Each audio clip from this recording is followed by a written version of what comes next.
বন্ধুরা, আজকের সকালে ভিডিওতে আমি আপনাদের বলেছিলাম গত সপ্তাহে ইউকে রাজদূত যার নাম জেন মেরিয়াট উনি পিওকে ভিজিট করেন।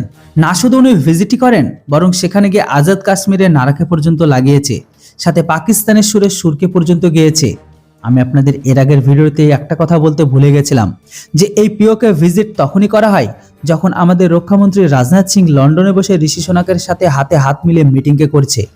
ওইখানে আমাদের রক্ষামন্ত্রী ঋষি সোনাক পাক জিহাদের লাগাম লাগানোর কথা বলছিল, আর এইদিকে তাদের রাজদূত সেই সব জিহাদিদের সাথে হাত মিলাচ্ছে। এই ব্যাপারটাই বিবাদের মূল কারণ হয়ে দাঁড়ায়। এর ওপর ভারত তৎকাল আপত্তিকে তো জানিয়ে দেয়, কিন্তু শুধু বাকি ছিল সোনাক সরকারের স্টেটমেন্টের। তাই উনি সময় নষ্ট না করে আর ভারতের কথাকে মাথায় রেখে সম্মান দিয়ে ব্রিটিশ রাজদূত এর ওপর কারবাই শুরু করে। মিডিয়া রিপোর্টস অনুসারে জেন মেরিট, যিনি বিবাদিত পিওকে ভিজিট করেন, ওনাকে ব্রিটিশ প্রধানমন্ত্রীর দ্বারা লেটার দিয়ে পাকিস্তানে অবস্থিত ব্রিটিশ দূতাবাস থেকে সাসপেন্ড করে ওনাকে এখন শ্রীলঙ্কায় পাঠিয়ে দিয়েছে।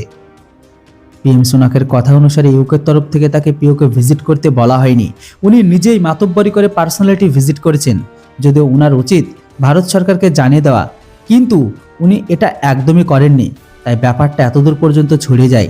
যেটাই হোক, ওনাকে আমরা এখন পোস্টিং শ্রীলঙ্কায় করে দিয়েছি, আর ওনার বদলে এখন নতুন অ্যাম্বাসিডারকে পাকিস্তানে পাঠিয়ে দেওয়া হবে, যিনার দ্বারা এরকম ভুল আর কখনোই হবে না।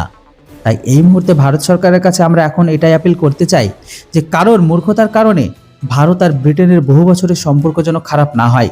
আজকের দিনে ভারত আর ব্রিটেনের খুব ভালো উপলব্ধিকে অর্জন করেছে, এমনকি দুই দেশের মাঝে এফএটিকে নিয়েও কথাবার্তা একদম শেষ পর্যায়ে। তাই এই মুহূর্তে আমরা এটাই বলতে চাই যে ভারত সেই সব কিছুকে ভুলে গিয়ে ব্রিটেনের সাথে ভারত যেন সম্পর্ককে আগের মতনই টিকিয়ে রাখে।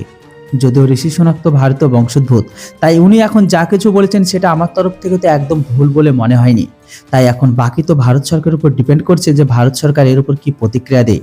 আপনারাই বলুন, আপনারা কি ঋষি সোনাকের কথা সঠিক বলে মনে হয়? অবশ্যই এর উপর আপনাদের মতামত কমেন্ট বক্সে লিখে জানান। আর ভিডিও আর ইনফরমেশন ভালো লাগলে কিন্তু অবশ্যই চ্যানেলটিকে সাবস্ক্রাইব করে রাখবেন। Thanks for watching. জয় হিন্দ, বন্দে মাতরম।